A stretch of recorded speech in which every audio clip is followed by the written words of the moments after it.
Mark it right there. Yeah, what were we just talking about? Audience, you'll never know. Yeah, the pre-show stuff always ends up being show stuff. We're always like, yeah, we're not going to put that in there. And then it's in there. and then we're talking about funerals. That was so awkward. Hi, everybody. Welcome to Dreamland, the RetroBlasting podcast. My name is Melinda, and I am Aaron. And tonight we have an extremely special guest, Michael Bailey. Hello. Very happy to be here. Yeah, I'm very happy to have you here.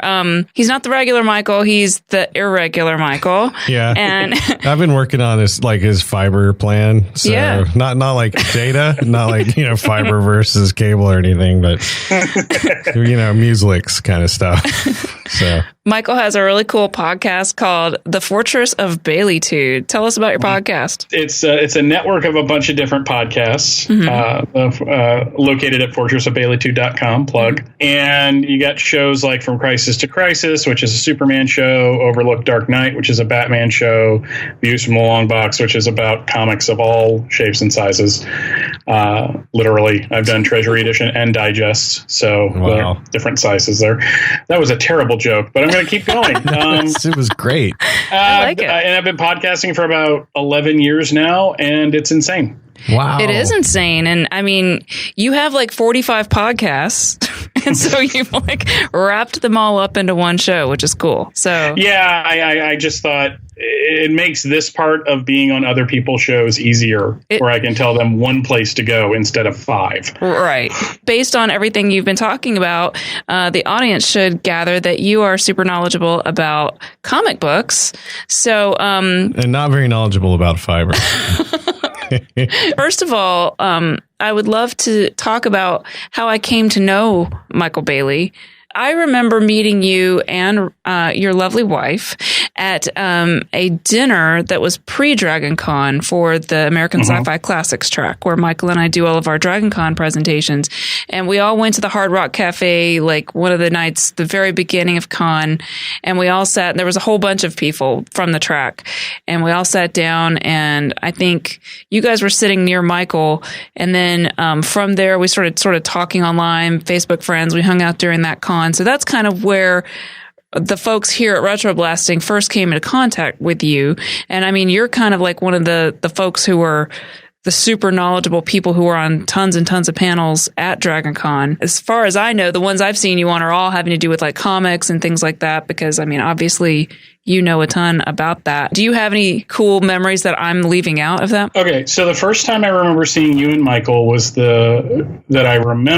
seeing your Teenage Mutant Ninja Turtle panel at Con. It was on a Monday. And I was just sitting back and watching and go, God, these guys are prepared. and it's funny because, I kind of got ingratiated into the American Sci-Fi Classics track in 2014. I started in 2013, but 2014 was when they first started putting me on stuff. And then I found out very quickly that if you get into this group, they will put you on things. They sure will. And then sometimes after you've done 8 panels that day, try to get you to do another panel that you don't know as much about, but they're like, come on up here. And I'm like, I'm not doing the metal panel, Gary. No, seriously, you got to do the metal panel. Put Melinda in. But I went back after that con where we met at the Hard Rock Cafe, and I realized that you and Michael were really cool people. Because Michael and I had never really spoken, and we spent like that entire dinner talking. Yeah, you did. It was like Michael and Michael. I imagine that was kind of like a feedback loop. Oh, yeah. And if nobody interrupted, it might have unmade the universe. It was great. It was great. But, and then we talked about MST3K, which is where I think we really bonded. Oh, yeah, that's true. But I went back after that con and watched just like every RetroBlasting video there was. Oh, God bless you.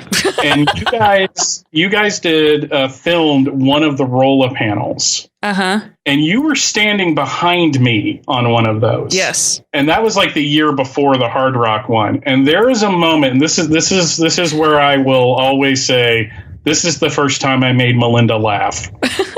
Because we're sitting there talking about Cocoon. Yeah. And I went, diabetes. Now I'm going to get some. And if you watch that video, watch Melinda, because she stops and then she just starts laughing like it was a joke grenade. And I see that at the time because you were behind me. Right. so that will always be a special moment for me. I definitely do remember the joke, and I remember that that panel too. Tonight, we're going to be talking about the interesting story of Bill Finger versus Bob Kane and the documentary that is about Bill Finger. Aaron and I today watched that particular documentary, which, remind me, is that, what's the official title? You Know How I Am. No problem. Isn't that Batman and Bill? Batman and Bill? Yes, Batman and Bill. I was like, it's not Batman and Me. No, but that's a good title too. Batman and Bill. And so, you know, if anyone who's read anything about comic books and the people who make them knows that early on in comic book history, a lot of creators really didn't get a lot of credit, and then later on have come back, including the guys who created Superman, and a lot of different people have tried to come back and get the credit that they didn't really negotiate well at the beginning, because initially comic books were not big financial money makers, and so people were just like, yay, I've got a job, I don't really care if I get writing credit for this thing. And then later it becomes an extremely profitable thing that they were like, wow, I kind of screwed myself out of a lot of money here and a lot of credit. And in the case of Batman, it's kind of a really, man. So Michael, I got to ask you, did you cry when you watched this documentary? So I posted on Facebook as I was watching it last night that whoever had 43 minutes into the documentary where I tell Bob Kane audibly to F off, you win the pool. I cried. I was so angry watching this documentary because I knew a lot of what was in here. Oh, really? Because of reading. There's a book out there called Men of Tomorrow, Geeks, Gangsters, and the Birth of the Comic Book. I don't want to give this book too much credit, even though it's an amazingly concise history of the Golden Age. And it's one of the first books that came out that kind of told the backroom stories of how comics were created, because the author has gotten into some really sticky legal trouble of the porn variety. Oh, my goodness. That involves not adults, so I don't like to give him too much credit because he's pled guilty. Wow. And it broke my heart when it happened, because this man has done so much research into comic books and he wrote comic books, but the book is still good, right? Despite that. But I didn't know anything. Hey, there are libraries out there. You don't have to buy books. You can you can go check them out. That's right.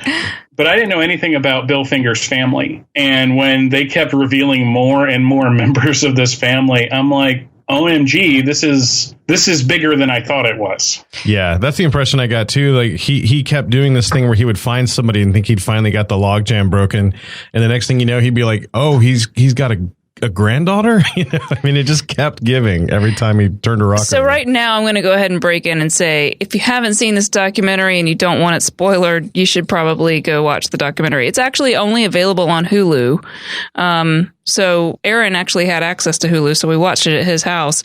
But the whole documentary kind of walks you through everything that we're going to sort of talk about tonight, which is, you know, how did these people sort of make the deals that were made, and then what happened later. So we'll kind of take you through that. And then, you know, Michael, I'm sure you've sort of read about this probably at different times in your comic book history of like studying and reading comic books and knowing about it.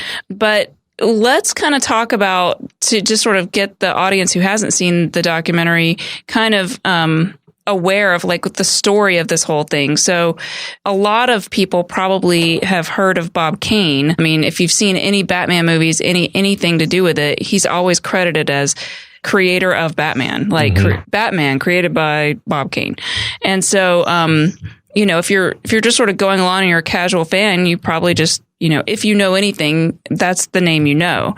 And that's sort of the premise of this, is that a lot of people in the 70s, I guess 60s and 70s, started really getting aware that he wasn't actually the creator, or, you know, and then it's contested how much he actually did create. Yeah, what was the original concept that Kane had for Batman? it was well, to take it back a little further, Superman came out in 1938 and was a giant sensation. It took comic books from being something that mainly did reprints of Sunday funnies and such, and really kind of took it into even though they had been doing original material, it was just like this was the first breakout star. And it created an entire genre of the superhero. So because the people behind DC Comics, a gentleman by the name of Harry Donenfeld and the accountant Jack Leibowitz, were like, we gotta jump on this. We got to get more of this out there. And publishers started like producing superheroes like they were going out of style. The editor of Action Comics, Vin Sullivan, was going to do another feature in Detective, which had primarily done, I know this is going to shock you, detective stories. What? Yeah, I know.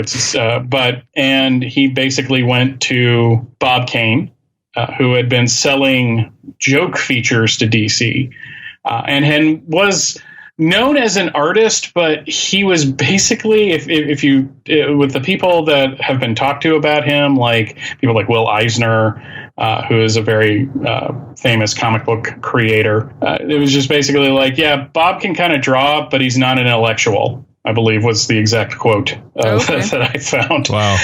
And so the samples they showed in the movie, they were reminiscent to me of strips like Archie and things like that. Like lots of bold colors. Everything was a little more rounded off.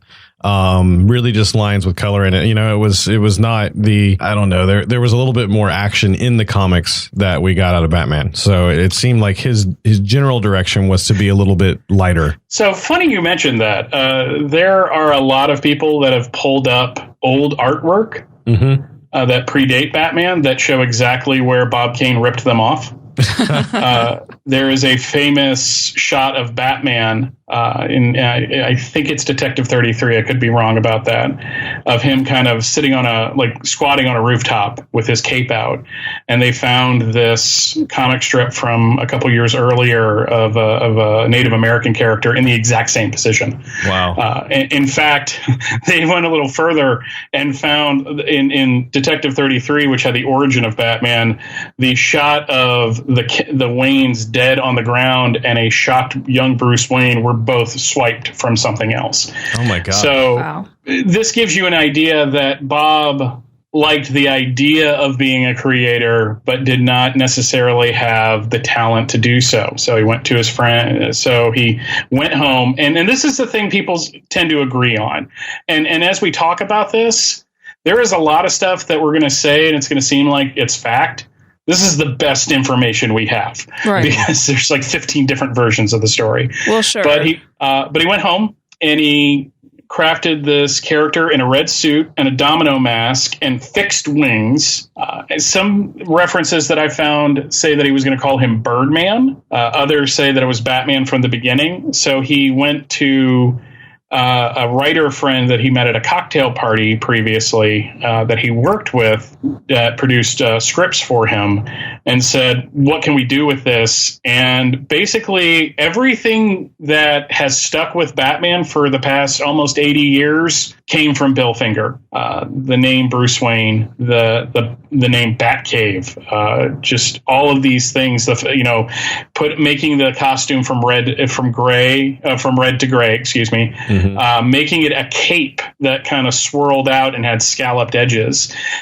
Get rid of the domino mask. Give him a cowl with ears. Make him look like a creature of the night. What a good choice that was, too. Yeah. He's so much more imposing that way.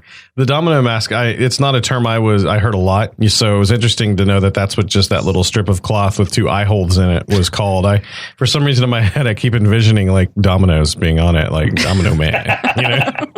But Bob Kane made a handshake deal with Finger. It's like, you're gonna write this, I'm gonna produce it, I'm gonna go to DC, back to DC, or as it was called at the time, National, and I'm gonna take all the credit, and I'm gonna give you money, and that was it. And so here is where, when I was watching the documentary, I was like, it seems weird to me that you would just do that on a handshake deal, and that you wouldn't negotiate for more. But I'm guessing that, we're talking about the late 30s we're talking about like folks who were probably just happy to have income coming in, right? Well, like you look at the story of how Superman got sold. I mean, these were a couple of kids who just wanted to make a couple $100 because, right. And I mean, comics were not huge money, right at that time. So, later on, of course, now it's huge money. But back then, like you were just saying, Michael, it's not like they were just these huge, publishing houses that had tons and tons of money that you would want to negotiate a good deal. So, I mean, it seems weird now, but I think probably at the time he was not thinking, oh, this is going to become this huge character and it's going to be, thousands and thousands of dollars. It's just, I'm glad to have some money coming in so I can make rent. I mean, other than Superman, I don't think any comic book character had, and you can correct me if I'm wrong, Michael, but, I mean, it was an oddball thing for something to become that successful. Yeah. At that time. Yeah. There's a couple things in there. One, to address what you just said, Aaron, comic strips were much more glamorous than comic books. The comic strips, Buck Rogers and Flash Gordon and Popeye and all those, if you could get to that level, you were a successful illustrator. Okay. And that is actually what Jerry Siegel and Joe Shuster wanted to do.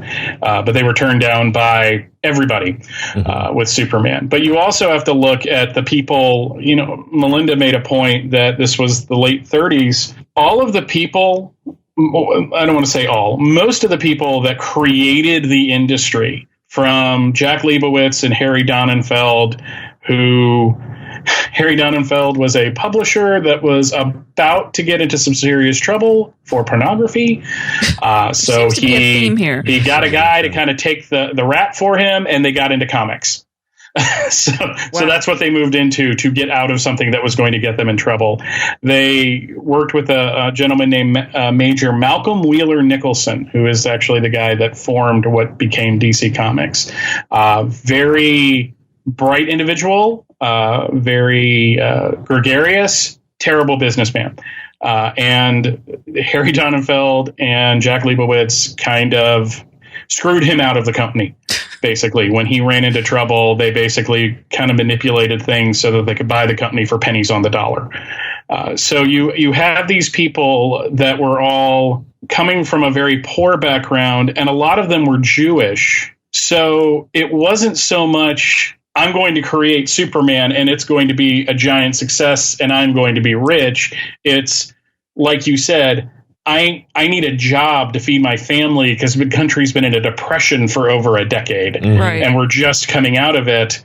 So, and the thing I like to say when talking about, the things with the Siegels and Siegel and Shuster and the thing with Bob Kane and Bill Finger is that nobody knew these were going to be successes. Right. They created Batman with the hope that it was going to be big.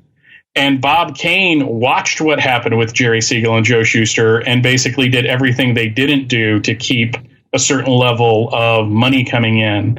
Now, do you think that's what inspired him to go in at the beginning of this deal when, he had the idea of the red guy with the domino mask, and then he and Bill Finger spend the weekend working up this Batman, the new Batman character that we're all familiar with, and he takes that in and he's like, hey, I want, like, the story is, we don't have any documentation on this, but this is the story, is that he walked in there and said, I want sole credit for the creation of this character for all time. Like, that's kind of the mythology, right? Am I right about that? Okay. And so do you think that he did that because of what he knew happened with Superman and that whole thing? Or is it just something that was sort of in his DNA to be kind of the kind of guy that he was by all accounts? Both. In learning about his upbringing, he went to a high school, DeWitt Clinton High School, with Will Eisner, and Bill Finger went there too, but they didn't know each other. And basically, Kane had a reputation of being a mama's boy. His mother doted on him, but he also had a reputation of being a ladies' man because basically he could talk a really good game. He was kind of good looking, and he's just one of these guys that exuded a bit of confidence. And Will Eisner, in this interview that I read, it was funny. He's just like, we got double dates together, but I soon stopped doing it because he was going out with all these really kind of good-looking women, but they didn't want to do anything. So I went with the more homely ones because they would do stuff. Oh, my. So, I mean, these are the problems you have to figure out how to deal with. I mean, the struggle is real. But taking credit and all that, was something that was kind of in his DNA, I think. So was he like a jock guy, do you think, in high school? Like, was he the guy who was paying the nerd to write his papers for him? Because this is essentially what's happening on a larger scale in his life. And hide the nerd. He fancied himself an artist, so he was one of the art, But was he one of those creepy guys who like used art to get girls to pose nude for him? Because I've met those guys. I've definitely met those guys. Do you know what I mean? I have not read anything of that, but it would not surprise me. Yeah. Do you want him to have a problem like this? No, I'm just saying, maybe not that specifically, but I'm just saying, like, guys can use that just like they use, like, hey, I'm in a band. It's also, hey, I'm in a band. Hey, I'm an artist. You should come over and I could draw you. Hey, I have a podcast. Oh, that doesn't work. Oh, really? I haven't tried it. Sorry, guys. Glad to hear the info. It doesn't work for me either. But no, I mean, I definitely get the sense now, after kind of ruminating on it for a much shorter time than you have, Michael, that he probably envisioned a world where he had someone who was writing it initially, but I'm sure he could see that changing for whatever reason, because it sounds like Bill Finger did have some personal problems that they did not highlight in the documentary for reasons of being respectful. But he did not seem, that all things being equal, that he was a very successful person in his personal life. Like, he just constantly seemed to have trouble. He had health issues. One of the people that was talking about him made mention that he was skimping on his medicine, which I think implies that he had some underlying health issues that were not being addressed correctly.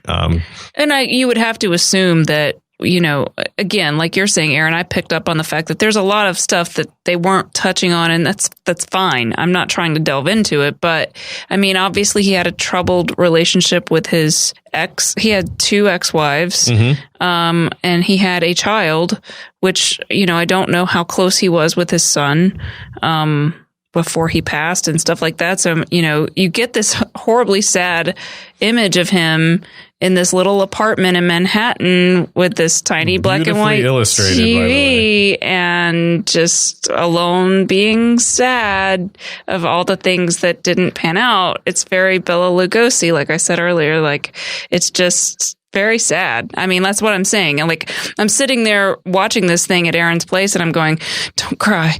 Don't cry.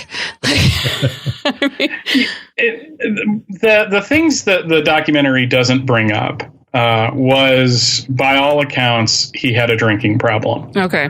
Which was probably what was causing most of his underlying health problems. We could surmise that. I mean, but that's a guess. And also, it's the 30s, early 40s. That sort of thing wasn't as treated or as socially, admittable. Yeah. And then going on even into the 50s and 60s. Or it was just one of those things like, oh, he can't handle his drink. And then they moved on. Right. But I could see someone who was trying to start a business over the long term, looking at someone, no matter how creative they are, and going, I may not have this guy for another 10 years, you know? Yeah. So let's go ahead and make me, and I'm not trying to say that Crane did good things, but I can see business wise why he would be snaky from the outset. The other thing the documentary does not cover is that Finger wasn't his only ghost. There was another writer named Gardner Fox that wrote a lot of Batman stories in the Golden Age. And very quickly, Bob Kane wasn't really even drawing the book. You had artists like Sheldon Moldoff and Jerry Robinson. And if you want to go down a rabbit hole for which there is no getting out of, get into who created the Joker, because 3 people will take credit. Wow. Yeah. So it's like one of those things where basically Bob Kane presented himself as being the guy that produced all of this, but he wasn't. Now, to be fair, because I like to be, having a studio was not uncommon. Joe Shuster oversaw a studio of artists that produced Superman material because there was no way that he could produce that much artwork that the books were demanding. I mean, you had a strip in Action every month, and then you had Superman where there were 4 features, and Batman was the same way. You had the strip in Detective, and then Batman had 4 different stories in it, and it was only Batman stories. And then there was a Robin feature in Sensation Comics. So, and wasn't there another writer who created Robin as well, sort of in the same way, who doesn't get credit for that? Bill Finger, as far as I know, claims to create Robin, but again, like 15 different people say they created the character, the Penguin, the same way. It's like one of those things that because no one wrote anything down and a lot of things were done in handshake deals, and DC is not giving up any contracts that were written at any point because it's not in their interest to do so. You know, what we have here is not a failure to communicate. What we have is an argument over a bunch of different people trying to take credit for something, and they all could be right in a certain way. Right. Well, it's a failure to document. I mean, and what's funny about what we're talking about is I'm listening to it and all I'm thinking of is historical archaeology and historical anthropology, where even in more recent times, people think archaeology and they think hundreds and thousands of years ago. But the reality is you can have that even 100 years ago or less because of exactly what you're talking about, where people don't write things down and then everyone involved is gone. Or even if they're not gone, 5 people tell you different things. And so you have no way of knowing what the hell happened. Well, it's hard to imagine. I think we're going to have kind of an opposite problem 100 years from now because it seems like everybody over-documents what they're doing. So, I'm like, hey, I just did a show with Melinda and Michael on Batman, right? And I could tweet that out. And then 100 years from now, someone could go see that. And there'd be no question over whether I was involved in this part, this thing or whatever. Not saying this is going to blow up and become the next Batman. But, there is a lot of confusion. That the documentary was actually very specific. I think it was very suspiciously specific about saying that like things like Robin, Bill Finger was the first person to call him Robin or to call him by his name, not necessarily Robin. So there's a little bit of shifting to the left or the right about giving credit to Bill Finger, saying, specifically he just called the Batcave for the first time. Yeah. But that implied to me that the comic before had featured some sort of lair where Batman went and it was a cave. And then, Bill Finger named it and kind of made it, and you can correct me if I'm wrong. That's just the impression I got from that scene. I think in the Batcave in specific, I think he was the first one to say it's an underground lair underneath Wayne Manor. Okay. So because it was like a lair before, but they weren't specific about where or, the condition it was in. Yeah. Like in Detective 27, he goes into a room and changes into Batman. And in one of, I think it was the first serial that was produced by Columbia, they went and got their costumes out of a filing cabinet. I wonder what. Which is really dramatic looking. Where did you file my pence? So it's one of those things where you're right in that. For certain things, it was probably him for the first time saying this is this and that is that. Whereas there was it basically went from a room in his house where he did all his science to this underground thing with a elevator that goes down and a complicated ramp to get the Batmobile out of. And there's diagrams were big at one point in comics. In the documentary, there was a panel where it was almost like a 50s advertisement for Man of Science, where Bruce Wayne is standing there with, lit from underneath, and he's got a beaker and a pipette, and he's standing there like, I don't know, solving a crime, chemically. But it's just kind of like, join up, boys, for science. We want you to measure our test tubes. Nope. That's I really thought you were going somewhere else, which would have been equally bad. So that's a separate conversation about Dr. Frederick. Yeah, I mean, talking about people being into dirty magazines and whatnot. So I just thought I'd throw that in there. Hey, we're talking about the less successful side of publishing, so it's really not surprising to find correlations with other not very public and popular forms successful of financially, but not critically acclaimed. But if you need to know a guy who can get something printed for you, it might end up being someone who also moonlights doing that other stuff. Yeah, bathing suits. You like girls in bathing suits? Hey, check it out. Models wanted for comic books or whatever. You always got to be aware of those vague ads. Go on. I think Fame had a very famous scene about that. So. Oh, yeah, you're right. Now we got to do an episode on that. Oh, he's taking it back to Fame. Bill Finger as I said, he also went to DeWitt Clinton High School, and he wanted to be a writer. And the quote I found is he wanted to be a real writer, but he also wanted to pay the bills because he had a child, which they mentioned in the documentary. Right. So that's how he kind of got into writing like pulp stuff. And he not only worked with Bob Kane, he wrote other things. He wrote a lot of the early Golden Age Green Lantern stories, which are really good, actually. Because I have a kind of a hard time sometimes reading Golden Age stories because they're written in such a different era, and I wasn't 10 in 1938, so and didn't have that sense of wonder that they had back then. I get it. You were 12. It's fine. Yeah. Well, I am old, and there are wolves after me, but. I'm going to go yell at a cloud in a minute. I was just doing that earlier. Like one of the Green Lantern stories that I read that I really liked was it was involving this guy that a bunch of criminals put up to pretend to be like the long lost heir of this rich family.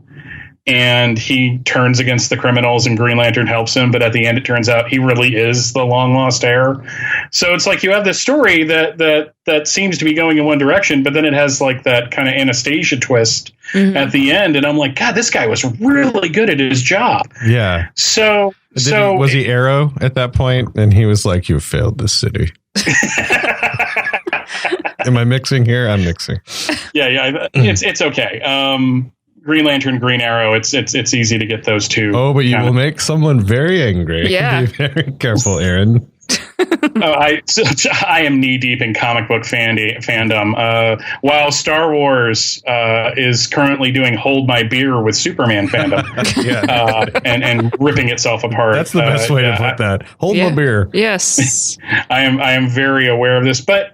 You're just surrounded by very angry people, is what you're telling me. All the time. Just and so I don't angry. know why. And you're so not. Isn't like this you're something we should be happy about? I don't understand what's going on. Everyone makes the big argument that comic books and these things are all for kids and da-da-da, but it's just like you've never met an angrier group of people. I mean... But as Batman became more successful, it was in Bob Kane's own self-interest, really, to perpetuate this myth that he is the creator. Sure. There are stories like he would have his ghost artists over and kind of humiliate them at dinner, kind of basically showing, like, I'm going to eat the steak and you're going to eat whatever I give you because I'm Bob Kane and you're not. And as things kind of went on into the 50s, the thing that I don't think people realize is that Batman went into a slump. Especially in the 50s. At one point, they were thinking of either canceling or killing the character. Now, was that just Batman, or was that all, like a lot of comics sort of went in that? After World War II, superheroes took a huge hit because genres do that. And so Westerns became popular, funny animals became popular. Then you had the comic book controversy of people saying that this is bad for kids. There were TV specials where the 60s version of Satanic Panic, where it's like, oh no, these are so violent and terrible. And to be fair, some of them were pretty gross. DC Comics in particular would have had a story where these guys were playing baseball with people's body parts, basically. Nice. I want to read that. It's funny because in my head, I'm serious, Melinda. You would love pre-code EC horror stories. Sweet. I got to check it out. But then, rather famously, a psychologist named Dr. Frederick Wortham wrote a book called Seduction of the Innocent, which said that I'm familiar with this one. Batman and Robin are gay, Superman's a fascist, Wonder Woman's an ultra-feminist that wants to demasculinize the world. And it was basically, he was the Dr. Oz of the 50s. Yay. if I'm gonna compare it. And they actually had Senate hearings on this. I was just thinking about a previous podcast. Yeah, I was thinking about the PMRC. Mm-hmm. Yeah, except there wasn't a really great VH1 movie made about this. It's unfortunate because there should be. Yeah, but after the Senate hearings, the publishers all got together and said, okay, we don't want the government sticking their fingers in our pie, so we're going to Not like that. So we're going to self-regulate. A company was formed called the Comics Code Authority. All the publishers put their books through there, and it was basically a way for newsstands to go, I can sell this comic because it's got the code symbol on it. Right.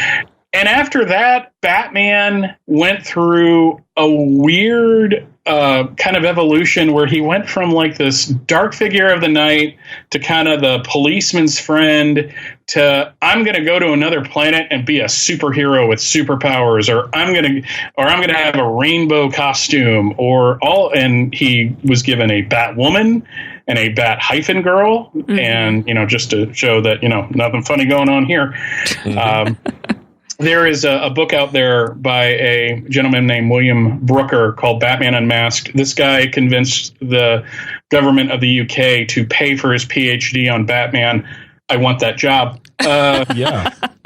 and he talks about it, about how, like one of the whole chapters is like, is Batman gay? And at the beginning, he's just like, I don't think so. But then I started looking at some of this stuff and, you could make that argument. But so in the early 60s, they decided to revamp the character, and they turned him over to an editor named Julius Schwartz, who did a couple things. One of the big cosmetic things he did is he put an oval around behind the bat symbol on his chest. Mm-hmm. Okay. Because before that, it was just a bat on a gray shirt, which is hard to trademark, I have been led to believe.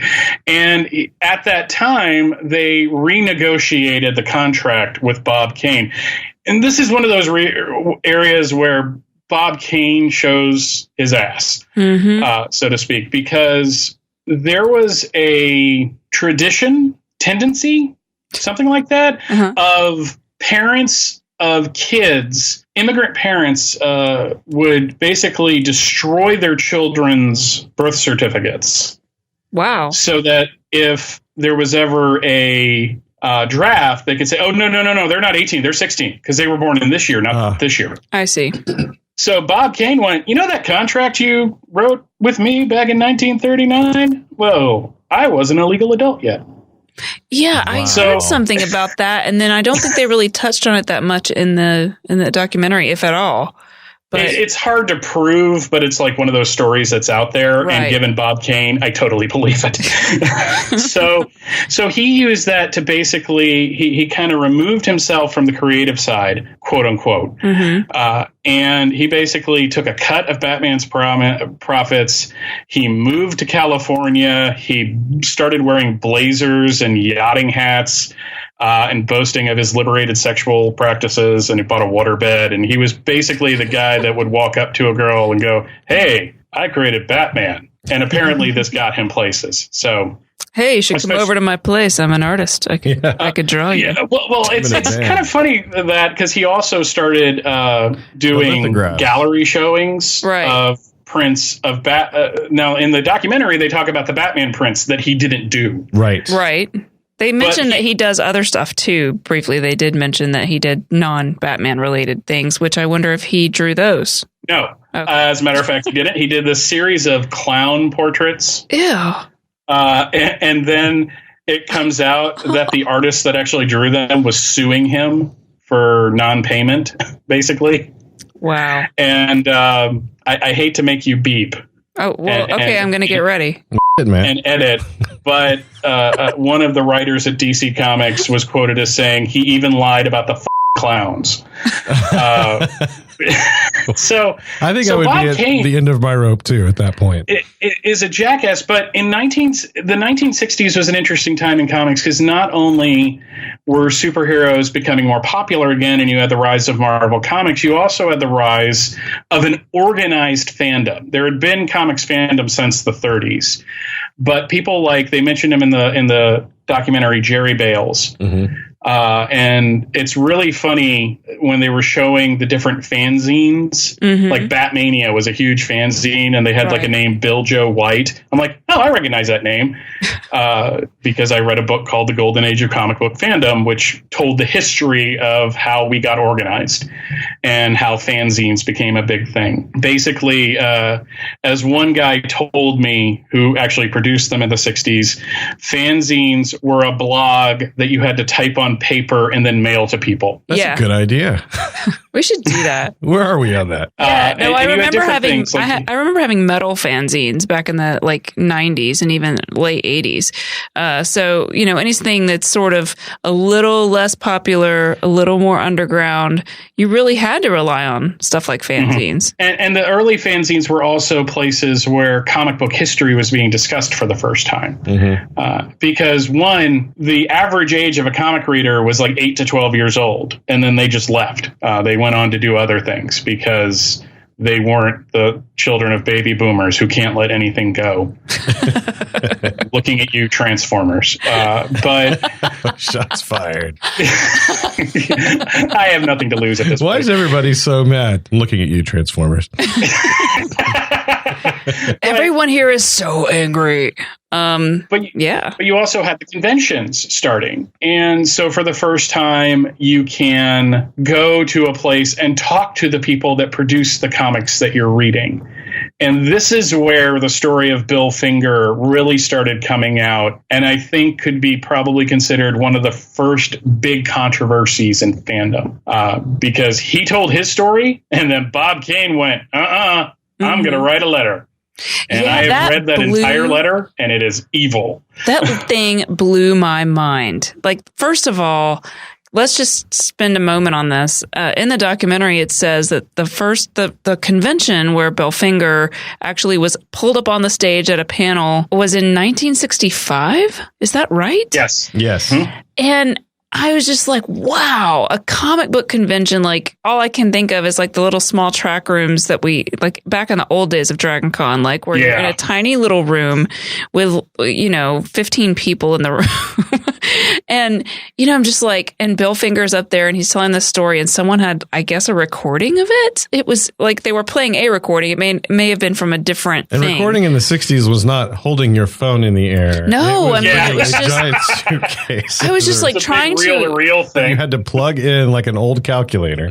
The guy describing walking into the hotel and how crappy the hotel was. Oh, yeah, there was a drunk guy on the floor. Drunk guy laying in his own urine in the floor of the lobby and, things like this. And I'm just like, wow, how seedy did the hotel have to be? I guess, not a lot of money in comic book conventions. I have seen a drunk guy lying in his own urine on the floor at Dragon Con. Absolutely. I'm pretty sure. Almost every year. Yeah, but we accept that as normal. This is, when you have kind of the preppy people from the suburbs coming to the city with their little Michael Uzlin, who would go on to basically create the idea of a big budget Batman movie. Yeah. So it's just like it was in a seedy hotel because it was cheap. Yep.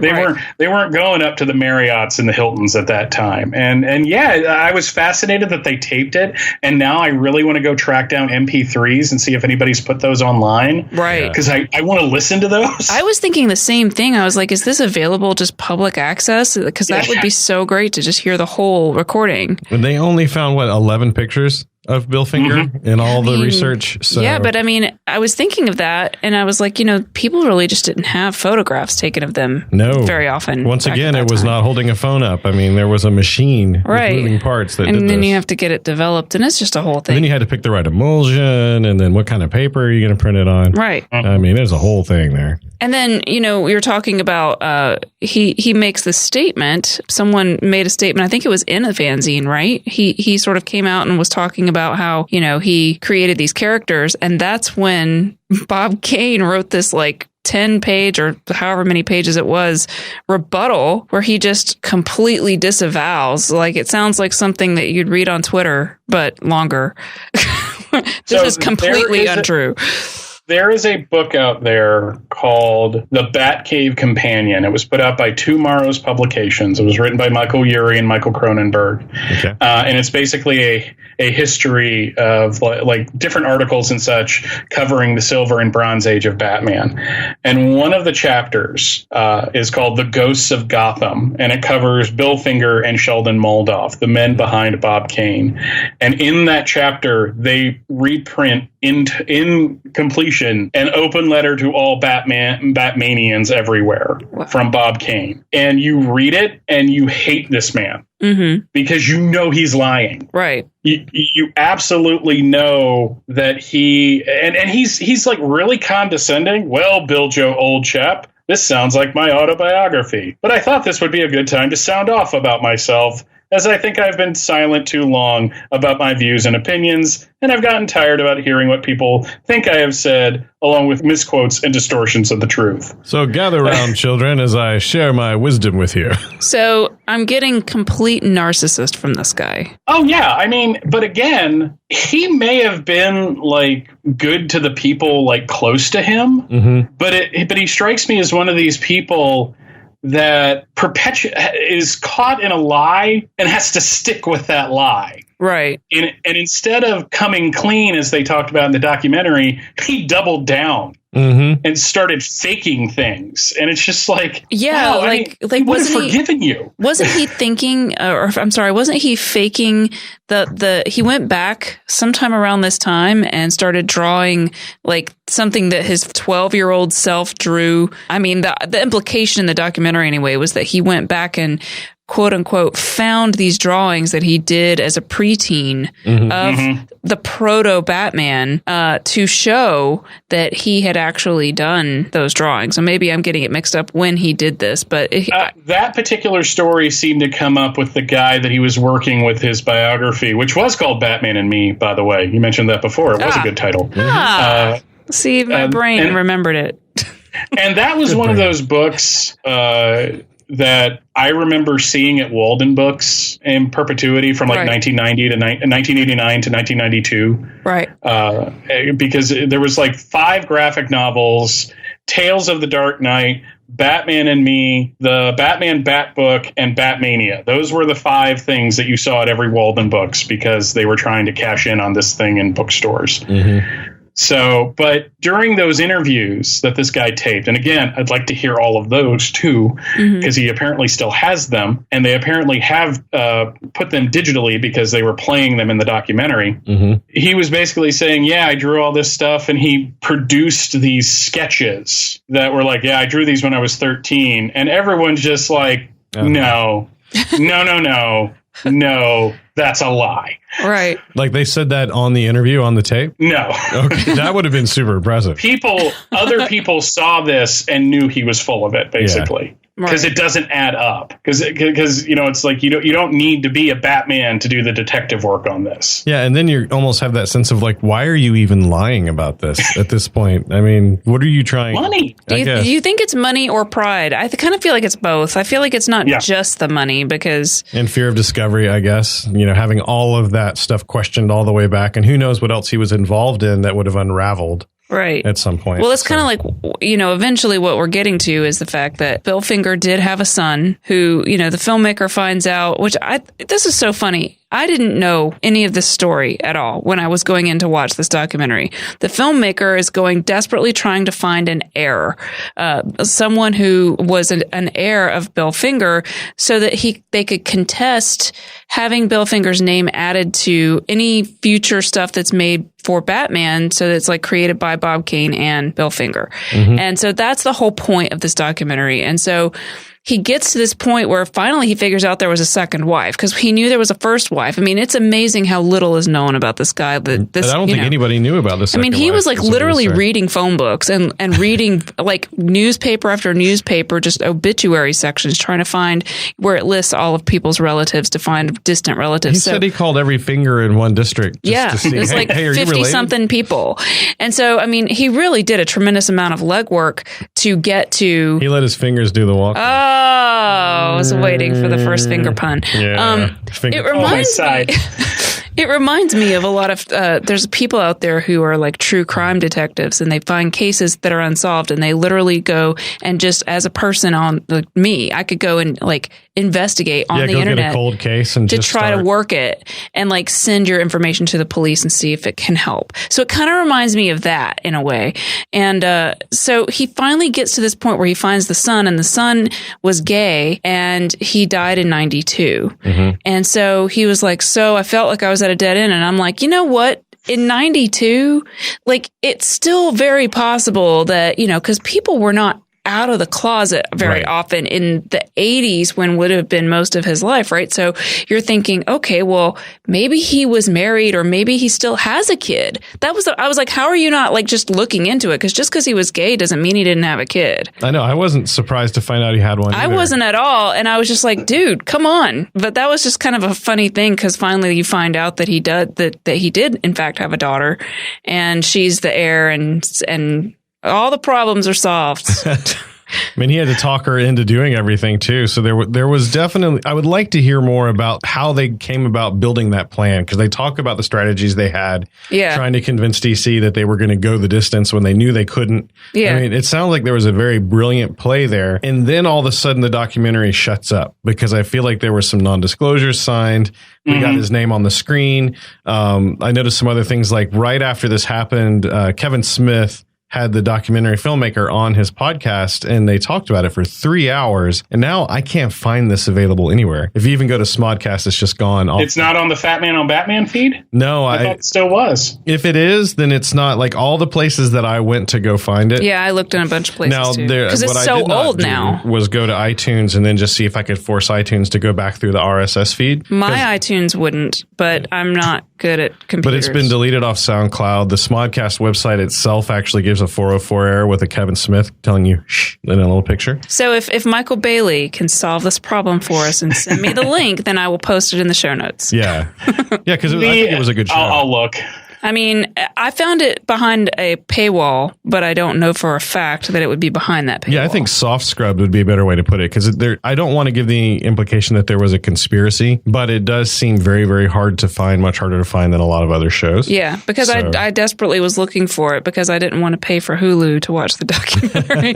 But now I feel like I would just pay for Hulu to get the documentary because it was so good. The reason I bring that up is Kevin Smith and several other podcasters out there, they have a knack for kind of building rapport and then getting people to say a little too much. And nice. Kevin is one of the more careful ones. Like he's very aware of where his money comes from and that he still has to play on that playground. So he doesn't throw stones or, get careless. So he's not like us is what you're saying. Right. I mean, right now we are not aware of the skin we have in the game. But I do wonder if maybe there was some part of that negotiation that maybe was supposed to be kept under wraps because they don't talk about money. They don't talk about any of that. They just say, well, they're not allowed to talk about the money, right, Michael? I mean, that was all like part of the. Yeah, that's very common for any kind of business thing like this. Yeah, they'll give you an NDA, but to give you an example, early on in the show's history, we talked about Cabbage Patch Kids. And in the documentary stuff that we watched for that, they did mention that there was an agreement reached, but they're just not allowed to give any details. I feel like in this case, it's almost like they went in, they had a thing, and oh, look, everybody's happy now. And they stopped just short of even saying that anything was accomplished. They scrubbed everything off of this thing. Are you looking it up? Because you can't even get like the older episodes with Mark Hamill and stuff. I know. What happened? That Mark Hamill interview is people were telling me you need to look up this Fat Man on Batman episode. It's like episode 53 or something like that. And so I go to look it up. And I mean, I spent a good 15 minutes looking online for it. Couldn't find it anywhere. And I mean, I was willing to pay for it. Couldn't find it. And anywhere that I felt like was a salient, trustworthy place. And then people were like, oh, yeah, you should also watch that or listen to that Mark Hamill episode. Again, can't get to it. Yeah, Mark Hamill's episode is one of the it's the closest I've ever come to actually feeling like I was just involved in a coffee table conversation with Mark Hamill. Because, I mean, they're just chatting about everything. I've heard it's amazing. Yeah, he's chatting about comic books to the movies, early on. You really get a sense of that Mark Hamill is a nerd like the rest of us. And he just also happened to become a famous person for being in these movies. So I am now depressed because there were a lot of great interviews that he did on those early episodes that are now apparently gone. So, but yeah, it's one of those things where as this thing went on, I was familiar with, Bill Finger, helped create Batman, got screwed over, died in relative obscurity. And then you find out that he had a son, not surprising. And then you find out that that son had a daughter. This was one of those documentaries where whoever put it together did the most amazing job of editing this story together. Man. Yeah, absolutely. Because it kept gut punching me like every 3 minutes. I mean, it was like watching, like those Hallmark commercials when you're just, already having a bad day and you're just trying not to cry. You get a lump in your throat every 5 minutes. You're like, no. I don't want to see the commercial where all the guys are playing basketball in the wheelchairs and then they all get up out of the wheelchair except the one guy because he still wanted to play basketball with their friend who was in a wheelchair. And then it zooms in on their eyes, and Sarah McLachlan starts singing, and it's not from her happy period. No, she never had a happy period. I don't know. Yeah, I was about to say 98, 99. It's like saying Tori Amos's happy period. I mean, because I listen to both of them a lot. So I can tell you, there's nothing happy. Everything surfacing in before is what I refer to as. So fumbling towards ecstasy. You're saying it's happy? No, that was the first one. No, that's a fair point. Yeah. Fumbling is where I draw the line. Okay. Everything after that seems like, I don't know, she was a little jolly. But I mean, your love is better than ice cream.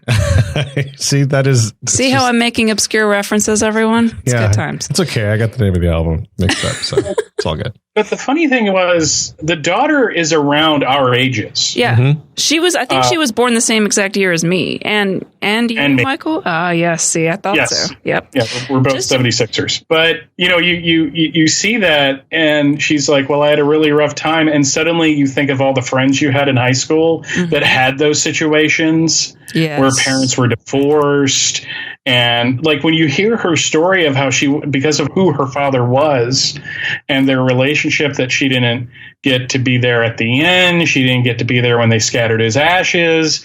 And you can see Marc Tyler Nobleman, who is the writer that kind of started all of this. Right. And he also has a blog where he uncovers things. Like he did a blog series where he contacted all of the women from music videos in the 80s.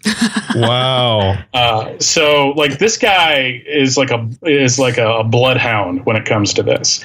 And that's what I love. I also loved that part of this documentary. It's just, he's so good at it. And I just respect the hell out of that. It's so much like, that's me too. Like, and I love the fact that his kids were happy, but it was clear that whatever he's working on in the moment completely overshadows everything in that home. Yes. I mean, you could see his wife just gritting her teeth, going like, "Oh, you're filming me now." She's like, he's just so passionate. He's very, very passionate about his work. 10 years ago at the Superman celebration, he gave a panel on the book he wrote for Jerry Siegel and Joe Shuster. And this is where I first came to know that he existed. He did something in that panel that made me think, okay, I can't trust one source ever.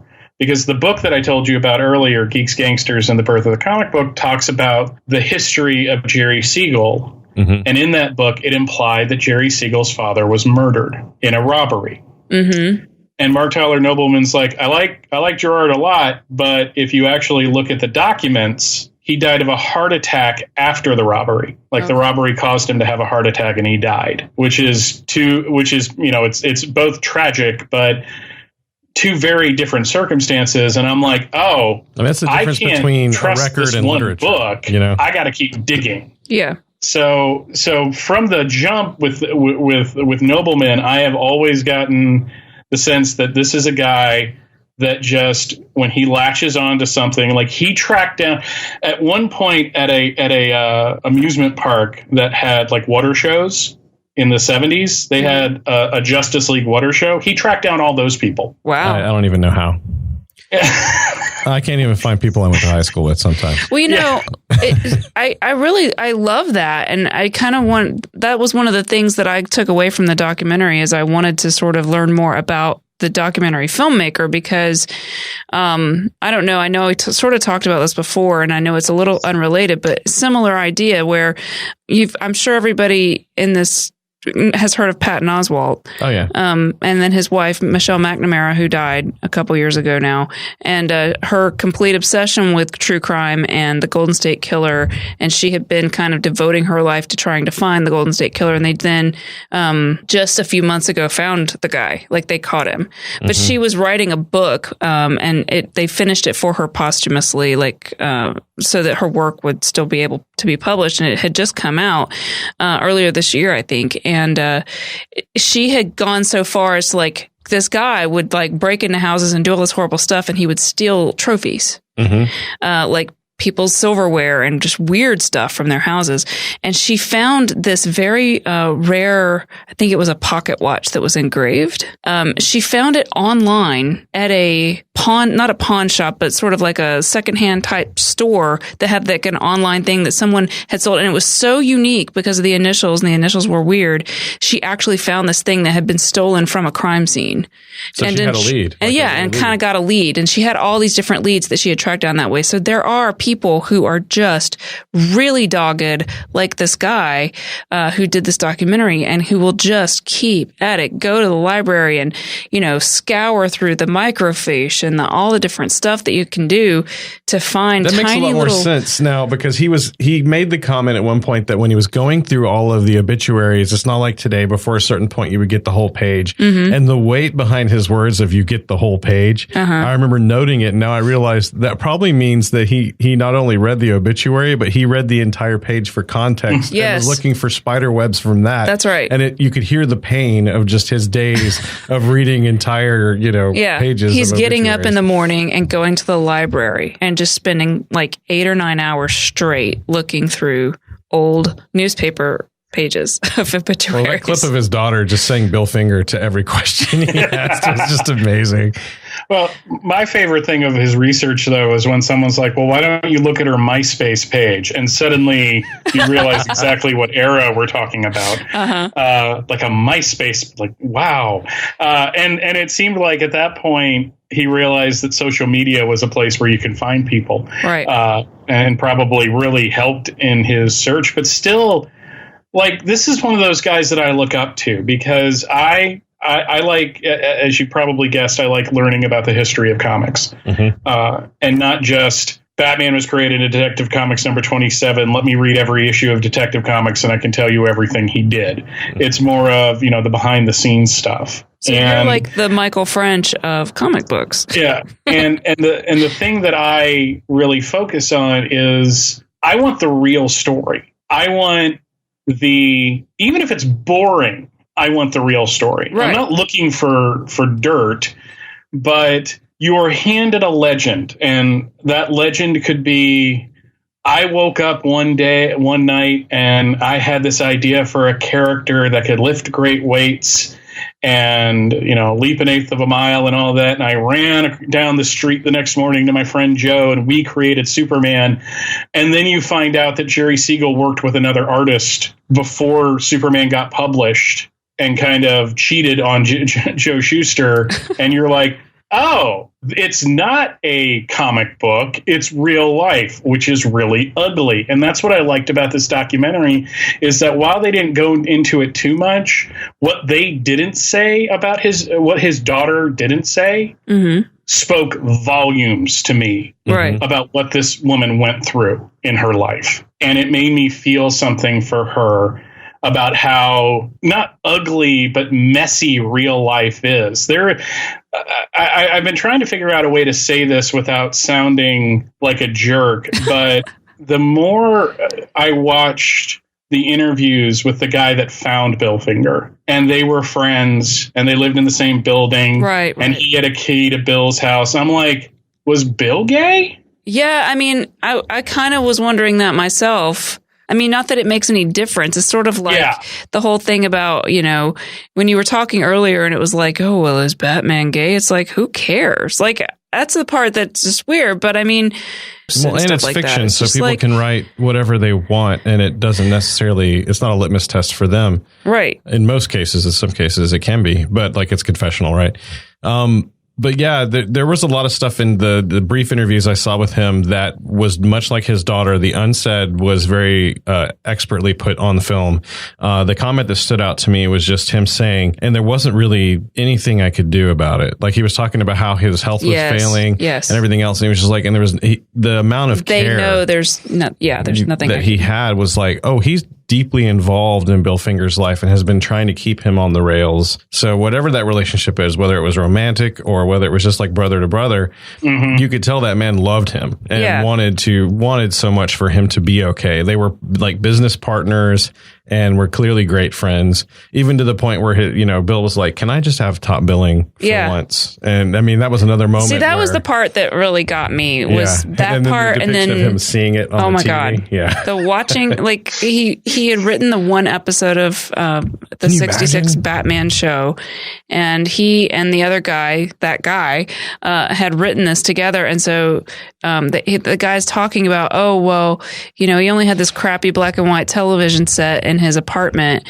and so we went and we got a little room that was in it was a viewing room of some kind, and they go there. It has a nice larger color television, and they see the show come up, and the characters that this guy created, that Bill Finger had created, seeing them on the screen in color, and he's just like, he said, I don't know if there were tears streaming down his face, but it had to be pretty close, and just seeing his name come up on the screen was just like such a big deal. And that's the part I think that really, if they had left that out, it would have been a huge thing. And the reason why is because it's like, it clearly meant a lot to Bill Finger, not just the money and the fame, but the creative people knowing that that's what he did. Like, because that's when you're an artist, that's what you care about, is like, I want people to know that that's what I made more than I care about the money from it. And so I feel like that's what really sold everything else about this story, and what makes it so heartbreaking is because it's like, well, it would have meant so much to him. And Bob Kane is such a dick. Yeah, Bob Kane's living out in California and has a nice, basically has Wayne Manor. Yeah. And he goes to all the movie premieres. His name is on everything. And I've gotten into arguments with friends over this. I have one friend in particular that's just like, well, for years I saw created by Bob Kane, so that's how it is. And I'm just like, okay, that's one way of looking at it, but there's also the truth. And I have vacillated on this argument because there have been times where I have wanted to burn Bob Kane at the stake, not dig him up and burn him, but still, no, I know what you mean. Think that would be a little extreme. And there have been other times where I'm just tired because of other things going on in my life, and I just don't care. Watching this documentary last night, because I did get Hulu for it. I almost did. Yeah. I was just so angry. Like after it, I was just like, I'm so glad that something happened, because if it didn't, I was going to do something about it. It's pretty inflammatory and upsetting. I will grant you that. It's very upsetting. And it's kind of like we recently did King of Kong. And I mean, that is nowhere near this in terms of like the. But I think it easily could have been. In a pre-information age. It's frustrating in a similar way, like because you're just watching it going, God, I hate that guy. Like part of your brain is telling you, well, you don't really know that guy. But I mean, I can see what's happening. I mean, like there's always the documentarian can sort of spin things, But in this case, there were a lot of people that we're talking. And so that brings me to my next question, which is one thing that was very noticeably missing from the documentary and so far from this discussion is, okay, yes, the daughter goes, or the granddaughter goes, and the lawyers all sit down in a closed door meeting and they come to terms, and now they're going to give, starting with arguably not the best Batman movie. Batman v. Dumpster Fire, you can say it. Okay.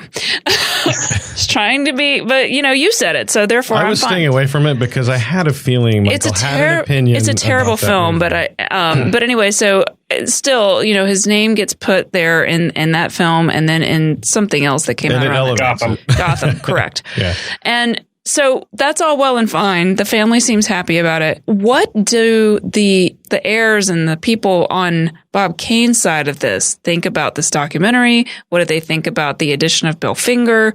have they had any reaction that you know of, Michael? No, the only person, they mentioned that he had grandchildren and all that. The only person that I actually can put a name to a face is the woman that was his wife at the end of his life. And the only reason I can put a name to to that face is that she is in both Batman Forever and Batman and Robin playing Gossip Gertie. I'm not saying go back and watch Batman and Robin because I don't make that recommendation. Please don't. But Batman Forever is actually a better Batman movie than Batman Returns, so I will recommend that one. And it's it's a reporter character named Gossip Gertie, and the woman is given like 5 lines, and they're all terrible. But she got lines, so she got paid. And Bob Kane actually was supposed to be in the first Batman film. The 1989 one, when Robert Wool goes into the press room and the artist shows him the picture of the bat in the suit. That artist was supposed to be Bob Kane, but he couldn't get there to England where they were filming. But I've seen interviews because Warner Brothers put out this really nice box set of the Batman movies that each had with it a second disc full of supplementary material. And they interview her, and she would talk about what a great guy Bob was and how when they were going to the premiere of the 89 film, he saw the crowds and started crying and was like, why are these people here to see my creation? And I'm like, yeah, I'm sure that's exactly what happened. But I'm not going to be that jerk, except right now. But you asked that question. I had the exact same question, though. I'm like, it would have been nice. I mean, they told a great story, and it was an hour and a half long. So it's not like they scrimped on time, because most documentaries run about that time. But it would have been nice for the sake of objectivity to kind of talk to those people. But one, did they try and they didn't want to talk about it? Well, or two, after everything was said and done, could they not talk to them? Well, I guess that's possible. While we've been I brought it up without having the answer, but I quickly Googled it and quickly came up with an answer. I don't know if it's the answer, but just to put this into the conversation, back in 2013, now I don't know when that documentary, what years it spans in terms of it being made. It looks like it kind of spanned some time. Yeah, quite a bit of time. Quite a bit of time. But this is 2013, and it says it's an NPR article, and it's talking about how Marc Tyler Nobleman says that he had no contact with Bob Kane's family until the niece, someone who's claiming to be the niece of Bob Kane, posted a comment on one of these articles that was being posted, and she's not very happy. I would like to know where Marc Tyler Nobleman is getting his facts from. Having grown up with Bob Kane as his niece, I can attest to the fact that he indeed was the sole creator and the original artist behind Batman. Bill Finger was a personal friend, and they collaborated as friends. However, Bill was not the inspiration for Batman or for the original artwork. And then it goes on and on and on. So I'm guessing that it might not have been in the movie because if you've got very angry people, they won't consent to being in the movie. But a lot of times you would say, hey, to give him material. Well, sure. But he could have said, I reached out to them, and just like you would if you're a journalist and say, I reached out to them and they declined to. No, this documentary had every sign of him having a very clear narrative. Sure. I agree. He said in my nonfiction work, which means he was a fiction writer before, he seemed to get very excited when he found plot twists and turns. It was clear to me he wanted to have a journey with a beginning, middle, and end. His goal was clearly from the beginning to make a substantial change to this, to make a. Well, he said it was impact. Like a mission, or he used a word that was very strong. Yeah. So he would not have actually made a good. By the way. Yeah, I mean, I agree with the outcome. Yes. But he would not have made a very good detective because he was clearly not impartial.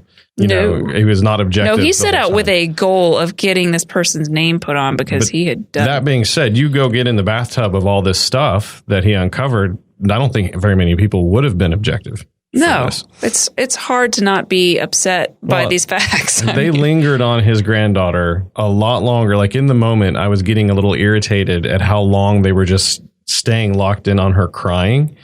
But, that slow burn after the movie ended, that's the only moment where I feel like the filmmaker probably needed to have a little bit of a heavier hand in the editing room. But now, as that burned in, it was very clear to me that this is a really long knife, and that long scene was showing you that, yes, it literally takes this long for the entire blade to go into you. Like it is a rough story that's going on here. It's pretty rough. So did we lose you, Michael? No. I suddenly I was listening to the show, not like I'm driving around and listening to you guys talk. So you're getting sleepy. My other question to you, which I should have asked you earlier, is how did you get into comics? How did you come to know all of these things? Like, have you been reading them since you could read? And at what point did you start reading, like you said, more than just the comics, but reading about the making of the comics? What took you into that? When place? Did you go meta? Exactly. So there is a family story that my mom used to tell when I was a little kid that I know is a lie. But she says your first three words were Mama, Dada, Batman. I've loved superheroes for as long as I can remember. I remember watching the Batman television series in syndication. The Incredible Hulk was on, like we said, I was born in 76. So it was kind of like one of those great times to be a young kid, because even though it's not like today where there's multi-billion-dollar films, there was a lot of stuff to watch. Now, was this in Georgia or was this? No, I was born in Essex County, Vermont. We moved around a little bit. I grew up mostly in Pennsylvania. Oh, okay. Allentown, which is we lived in a small community outside of Allentown, because it's kind of like Atlanta, where you're not from Atlanta, you're from Fayetteville, right? But everyone lumps the metro area together. Sure. Lehigh Valley is similar to that. And that's where I finished out elementary school and graduated high school and all that. In Mountaintop, in the Fairview Elementary Library, there were two books, Batman from the 30s to the 70s and Superman from the 30s to the 70s. They were published in the early 70s, obviously. And they were mostly black and white reprints of superhero comics. Now, you walk into a bookstore today, there's a graphic novel section. Mm-hmm. And I hate to sound like the old man telling you to get off my lawn, because I didn't fight no WW2 to have you there. But there was a time where this wasn't a thing. So it was a big deal to find comic books in a library. Right. And as the name suggests, they were like different stories from 4 decades worth of publishing. And at the beginning of both of those was an introduction by a gentleman named E. Nelson Bridwell, who was an editor at DC Comics, and until his death in 1986, was largely considered to be the man that knew the most about Superman alive. He could tell you he helped create the Kryptonian alphabet in the Silver Age. Wow. He knew all the moons of Krypton and could tell you what happened to them.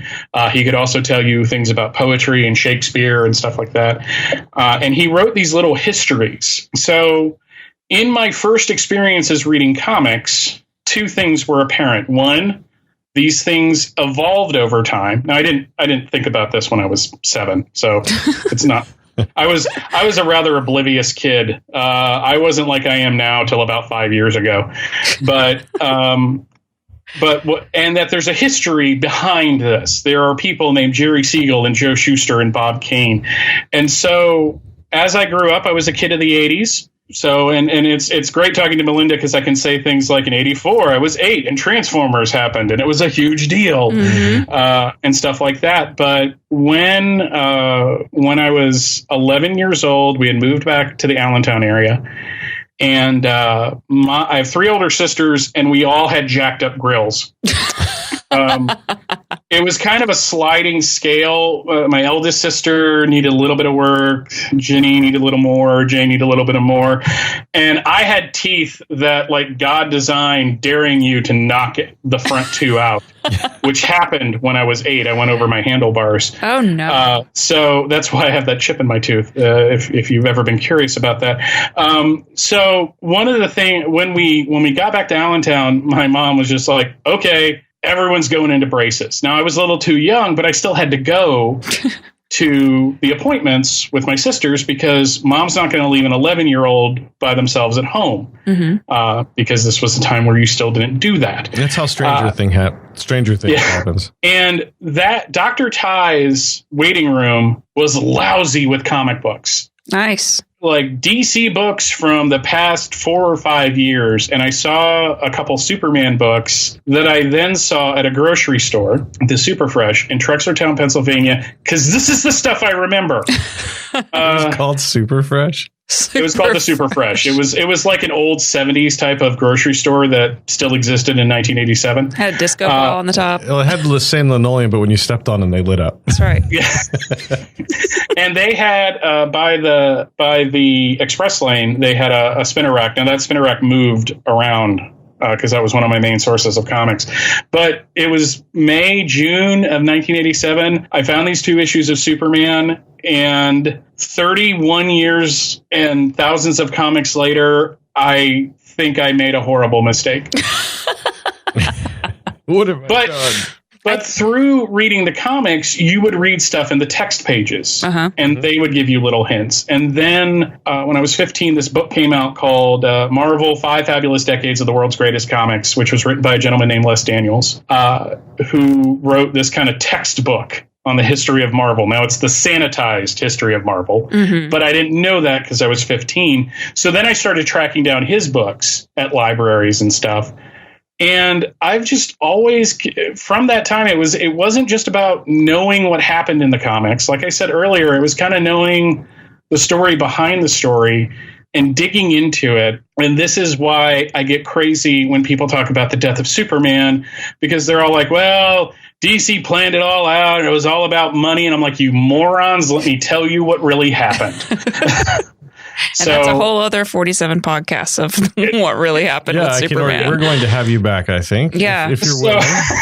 My father is obsessive about the Civil War. Like, he can sit there and tell you. Yeah. I think your dad and my dad should go bowling sometime. I'm not kidding. Yeah.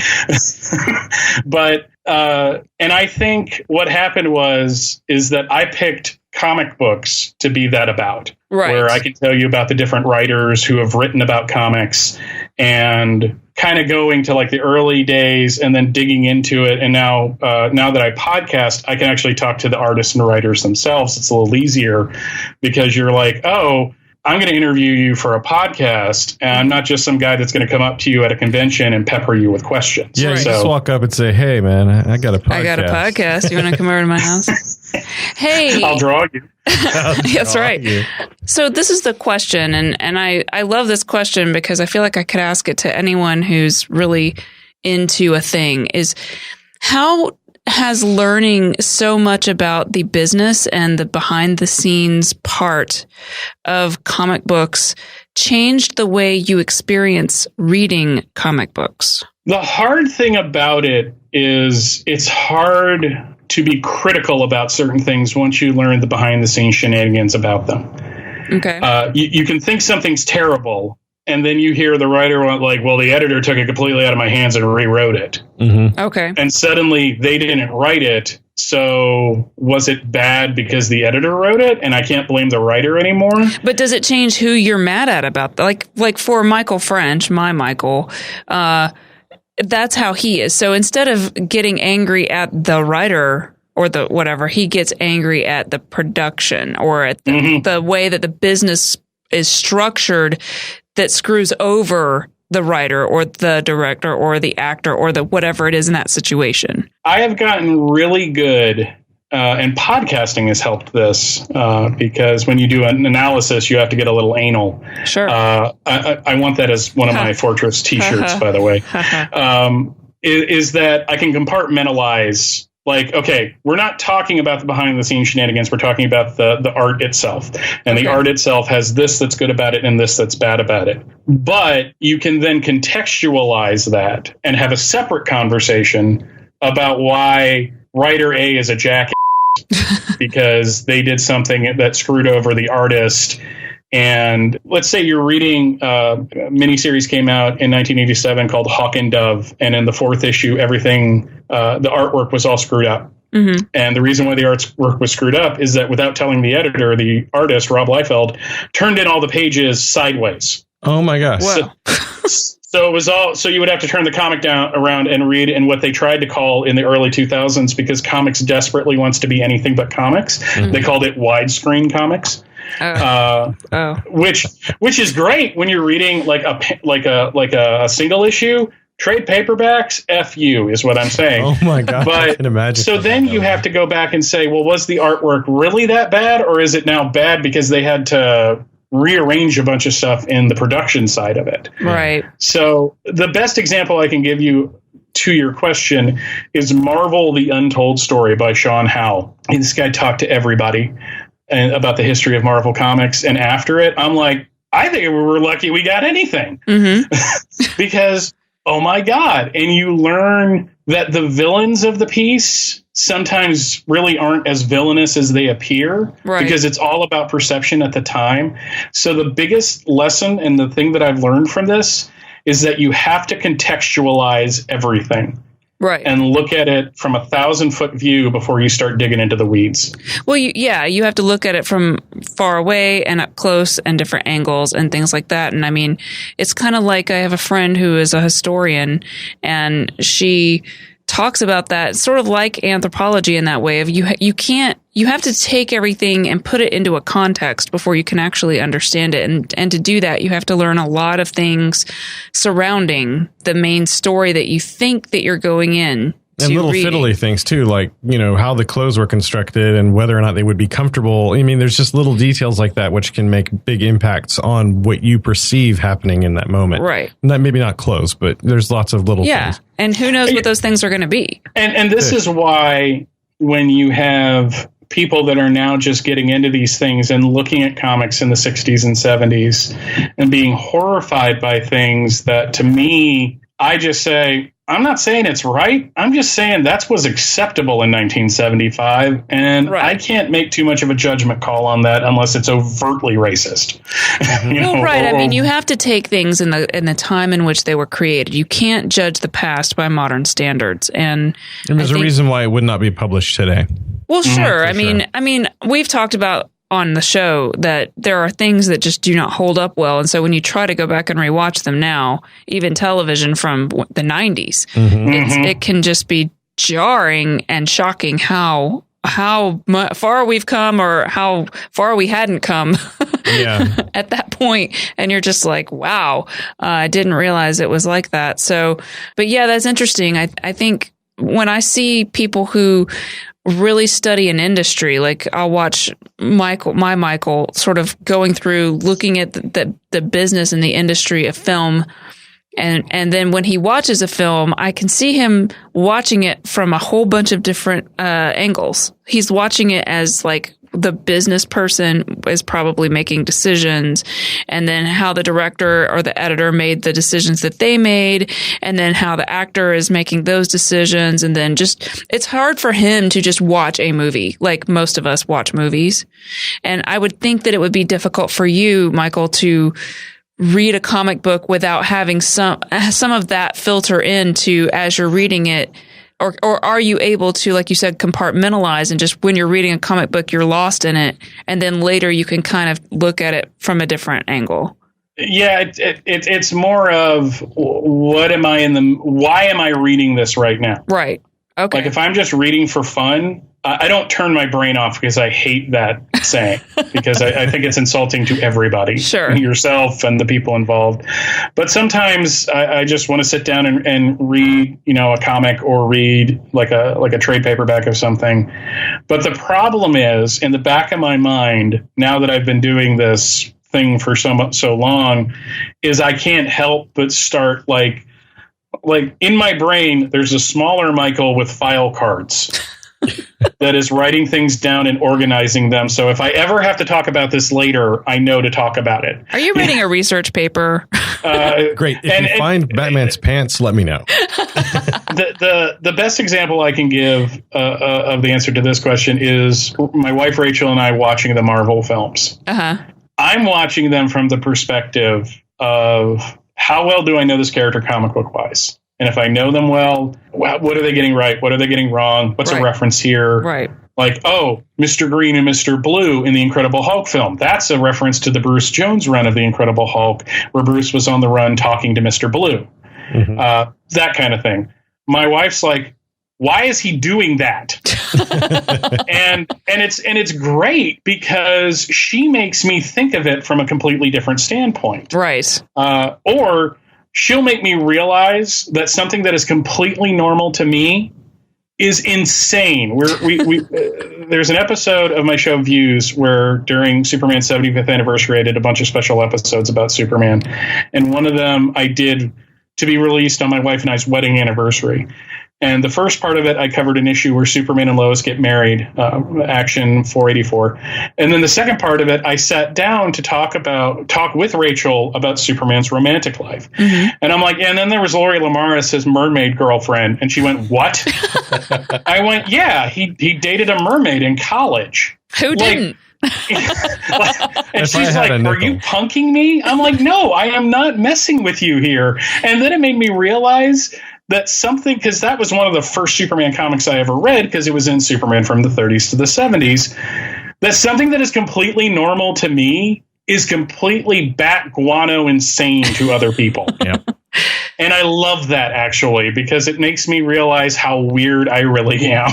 Yeah, I can get that. I totally get that. What, how weird he is? Or no, the ability to have someone else seeing you from outside yourself makes you aware of something about yourself that you're like, oh, I really never thought that was weird, but I guess it is. Yeah, cool. I mean, it depends a lot, but I have had those moments where they're like, so what are you doing this weekend? And I explain it and they're just like, why are you doing that? I'm like, I don't know, because I want to. Leave me alone. Yeah, it's like I was leaving work today and everyone's like, oh, I'm going to go shopping. Oh, I'm going to go do this. And I'm like, yeah, I got to go record a podcast. And they all just kind of look at me like, what's up? Okay. It's just one of your weird things that you're doing. Okay. Yep, that's me. With your witch laugh. With my witch cackle. Oh, he did listen. Oh, yeah. Every episode. Thank you. Well, thank you, everybody, for joining us tonight, talking about this super interesting topic. If you haven't seen that documentary, Batman and Bill, you have to check it out. It's so amazing. Get your tissue box and just get ready for a good cry. Thank you very much to Michael Bailey. The Fortress of Baileytude is his amazing podcast. You have to go check that out. And it's available on all those cool places where you download podcasts, and including ours. And thanks for everybody for listening, and we will catch you next time. That's right. Bye. See you, everybody.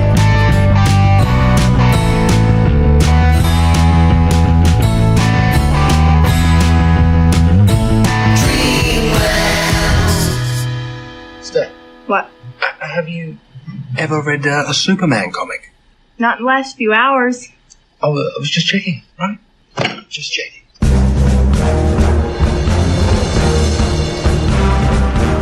Hey everyone, my name is Michael Bailey, and I have been a fan of Superman for as long as I can remember.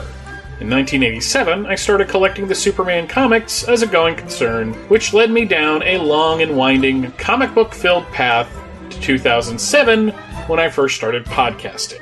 Well, it's 2017, and because it's been 10 years since I started podcasting, and 30 years since I started reading Superman full-time, I thought it might be fun to start a new show called It All Comes Back to Superman. It All Comes Back to Superman will be my monthly reaffirmation of my Kryptonian faith, where I will pick out something about the Man of Steel and discuss it. Sometimes I'll be alone.